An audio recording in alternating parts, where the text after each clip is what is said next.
Emprego e renda em alta atiçam mídia e o Centrão para atrapalhar o governo Lula.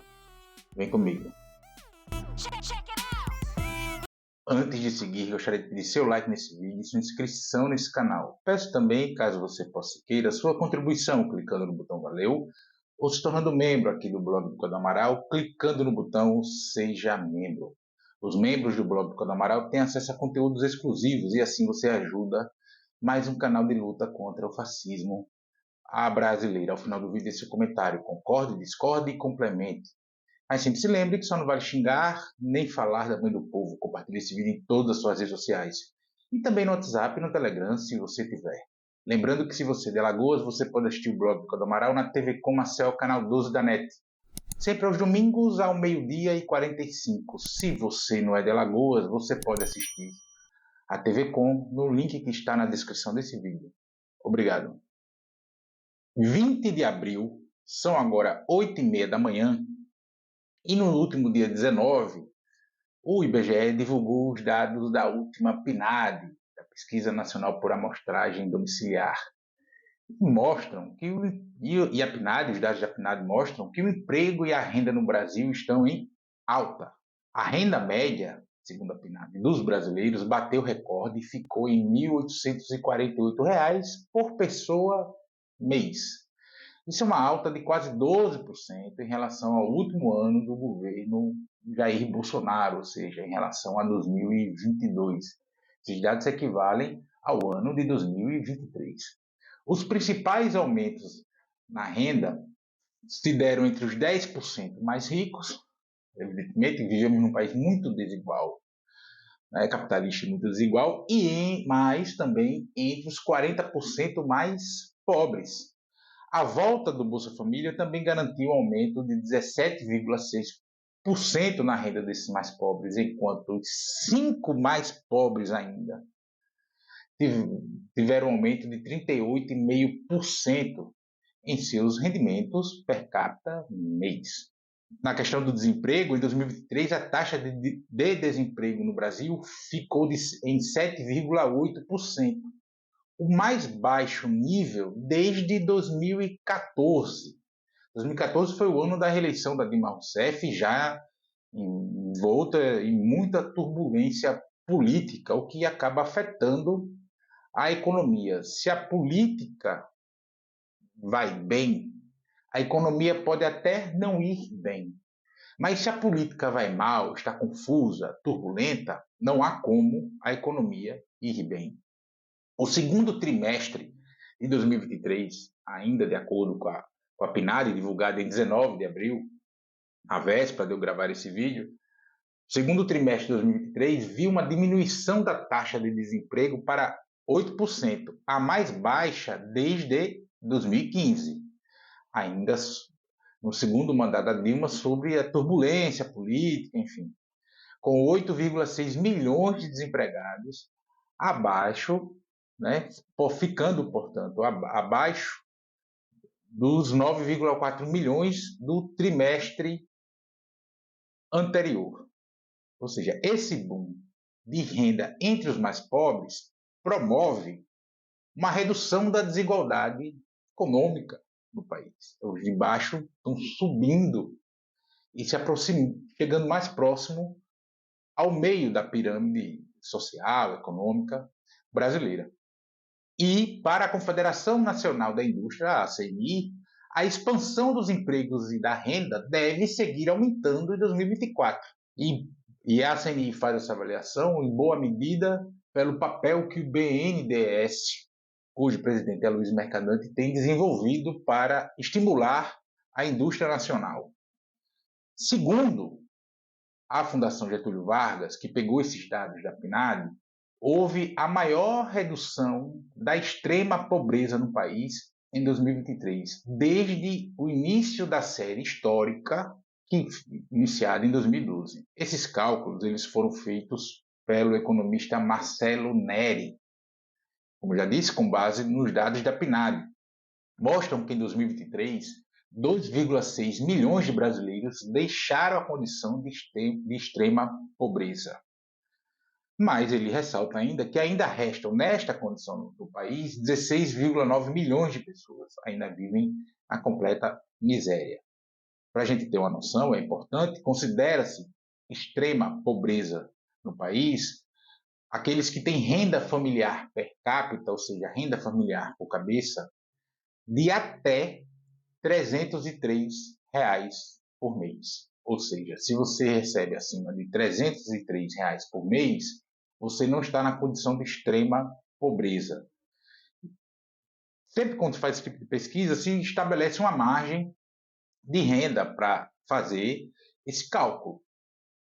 É evidente que, por exemplo, R$ 303 por mês, além de ser muito pouco em qualquer lugar do país, mas essa intensidade de pouco poder de compra, ele é diferente.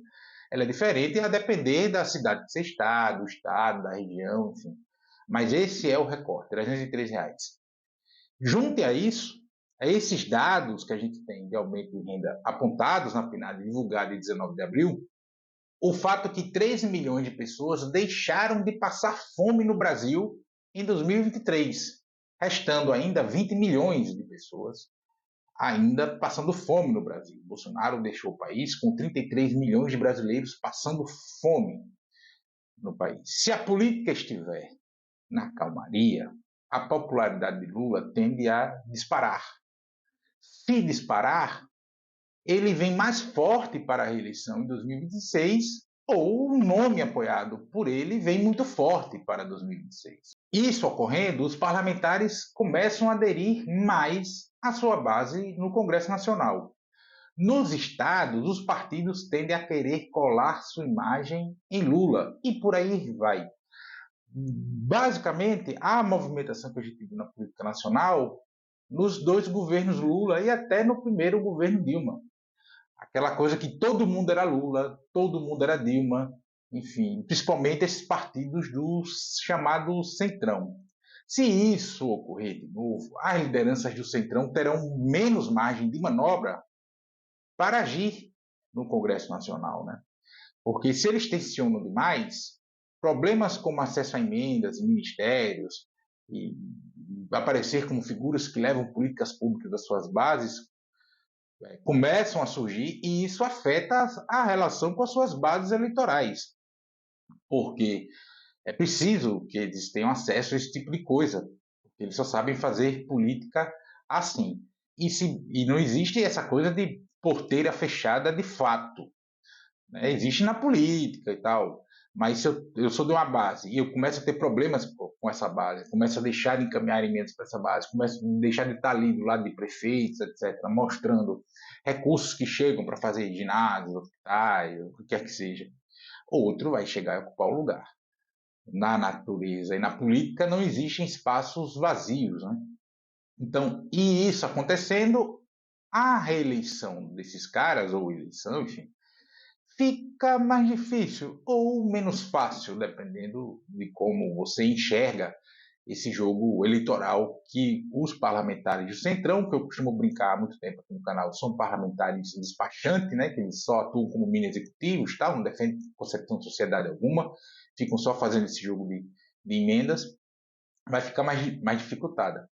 Na mídia grande, que ora todos os dias por uma alternativa a Lula que não seja um cosplay de Bolsonaro, a avaliação é que esse objetivo de arrumar uma terceira via só pode ser alcançado em curto prazo se agora, nesse primeiro mandato do Lula 3, enfim, ou o Lula 3, propriamente dito, se a popularidade do Lula tiver com o freio de mão puxado.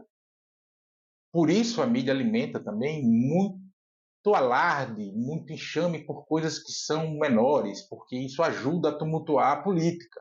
Mas, sejamos francos, pode até ser um cosplay do Bolsonaro, se for o caso, desde que não fale palavrão. O melhor exemplo é o Tarcísio de Freitas, que é oficial do Exército, foi ministro do Bolsonaro e é governador do estado de São Paulo. Não é à toa que o Tarcísio, eventualmente, é tratado como um cara de centro e não da extrema-direita.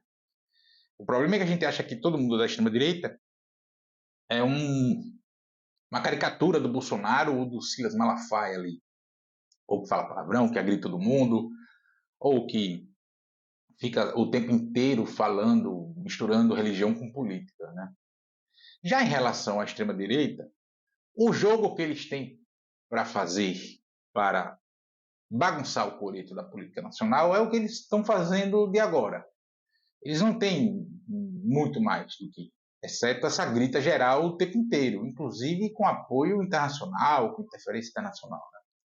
O seu principal líder eleitoral, que é o Jair Bolsonaro, já está inelegível e na iminência de ser preso.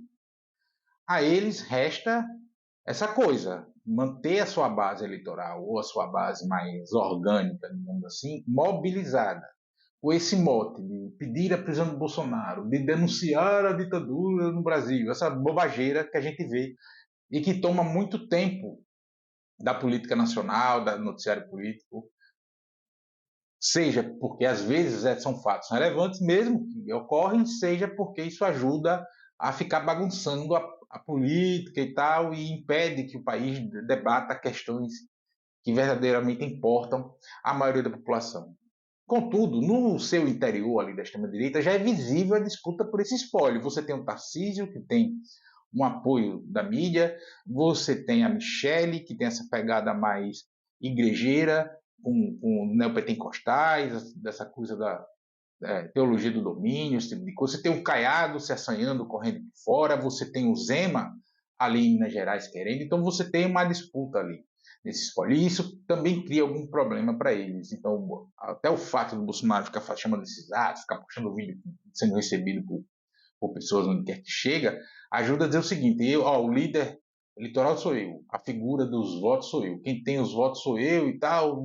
Enfim, ele é uma forma de tentar segurar, porque o fato dele ficar inelegível e ele ficar sem disputar eleições faz a tendência que ele comece a perder votos, eleitores, enfim, porque, como eu já disse, tanto na natureza quanto na política não existem espaços vazios. Então é o que resta à extrema-direita, né?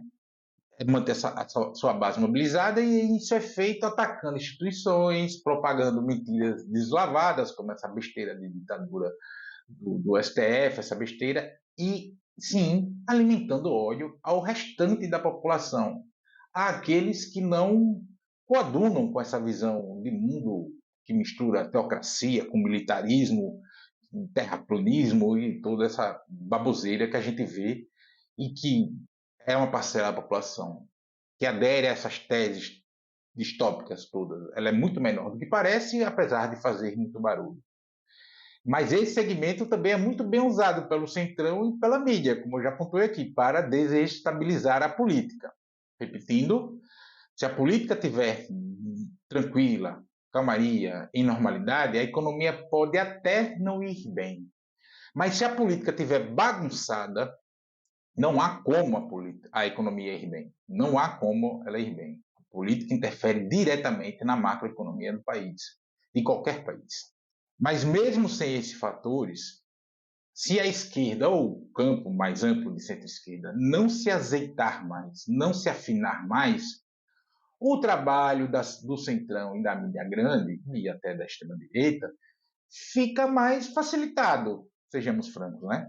Ou esse campo se unifica naquilo que realmente importa à maioria da população, ou ficaremos ainda sem eleger parlamentares em número suficiente para fazer aprovar pautas que são importantes ao país e que são defendidas por esse campo. E ficaremos sempre correndo atrás do próprio rabo.